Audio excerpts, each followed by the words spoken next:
Hi friends, welcome to my channel.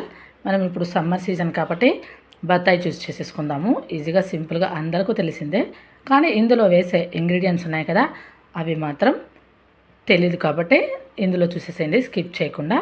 ఇలా బత్తాయిని ఇలా brush చేసుకుంటే జ్యూస్ బాగా వస్తుంది. మనకి ఎక్కువ శ్రమ కూడా ఉండదన్నమాట. ఇది తాగారంటే డైలీ పిల్లలకి కానీ పెద్దలకి కానీ ఇచ్చారంటే ఇమ్యూనిటీ పవర్ చాలా చాలా వస్తుంది.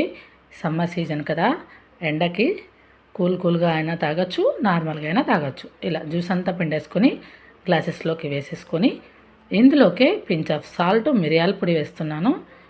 పించ్ ఆఫ్ సాల్ట్ వేసుకొని మిరియాల పొడి అలాగే జీలకర్ర పొడి కూడా పించ్, అంతే ఒక్కొక్క దాంట్లో అట్లా వేసేసుకోండి.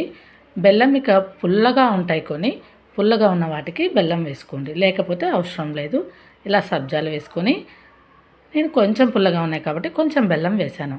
ఐస్ క్యూబ్స్ నేను వేయట్లేదండి, ఎందుకంటే ఎండకి పోయి వస్తూ ఉంటారు. అలాంటి వాళ్ళకి మనం ఐస్ క్యూబ్స్ వేసి ఇచ్చామంటే బాడీ అప్పటికైతే చల్లగా ఉంటుంది, తర్వాత వేడి చేస్తుంది. కాబట్టి నేనైతే ఐస్ క్యూబ్స్ యూస్ చేయట్లేదు. ఇలానే జ్యూసు టేస్టీగా ఉంటుంది. సబ్జాలు వేసుకొని ఇలా టేస్టీగా సమ్మర్లో బత్తాయి జ్యూస్ని డైలీ తాగారంటే వడదెబ్బ తగలకుండా చాలా హెల్తీగా ఉంటుంది. Thank you for watching.